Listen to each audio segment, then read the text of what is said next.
front of me is Samsung Galaxy A20e, and today I would like to show you how you can use App Cloner on this device. First of all, go into Devices Settings.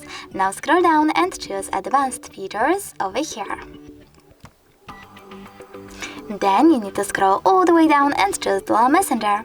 Following that, click on one of your available apps, in my case Facebook, to clone it. Now select Install and tap on Confirm. If you wish to use a separate contact list, you can do that by choosing this switcher over here and selecting Next. If you don't, just click on Next right away.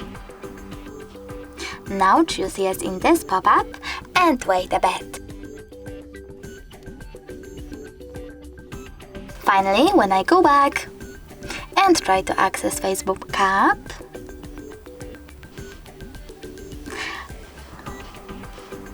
I can see that mine was successfully cloned.